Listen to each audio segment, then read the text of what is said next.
Okay, so low dose naltrexone, LDN, and Hashimoto's.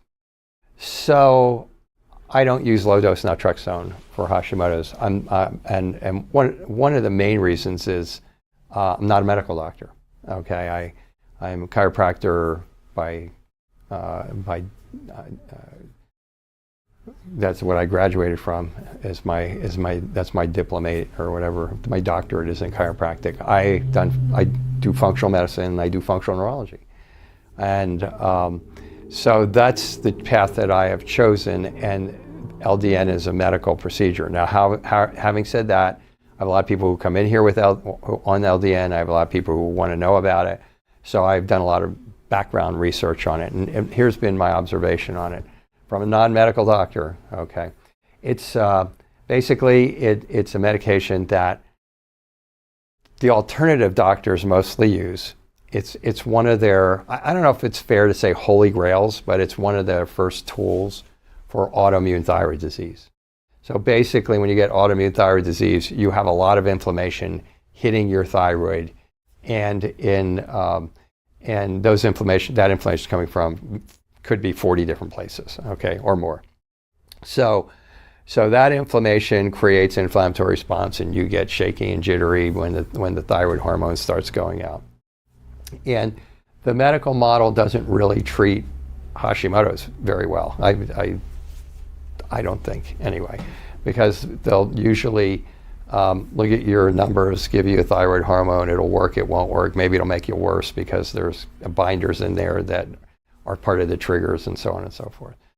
And so they don't really treat autoimmunity the way functional medicine practitioners do. So they treat autoimmunity by giving you steroids or immunoglobulin if it's really a serious autoimmune problem.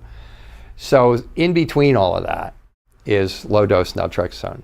So low-dose naltrexone, what it does is it goes in and increases the endorphins in your body. And the endorphins are those feel-good endorphins that make you feel good. And they also alter chemistry that will, to certain degrees, dampen the inflammatory responses. And they're not anti-inflammatories, but through chemistry, I did used to teach biochemistry at one point in time. Through chemistry, they have a kind of a chain reaction effect where they'll help to calm down the thyroid to a certain degree. And I have a lot of patients who come in and it's really helped them. Okay, and so it doesn't really take care of the problem. I'm not trying to be demeaning by saying it is kind of a Band-Aid.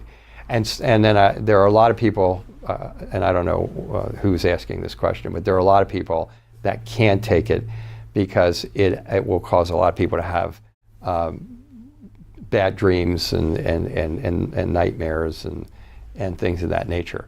So it's a tool. It's a tool if you're not up on what all the triggers are for Hashimoto's, if you're not changing your diet, if you're not at least off gluten, which is like the number one trigger for Hashimoto's, if you're not doing all those things, if you have a bad gut, you're just not doing any of that, and you're looking for some sort of like something that's just going to make you feel a little bit better. It's worth a try. I don't know anybody who has had any severe untoward, like, oh my God, I took it and it made me sick, or the only negative I hear over and over again is, I took it, I couldn't take it because I just couldn't sleep because my dreams were so bad. And there's people take it and it doesn't do anything for, like every medication, and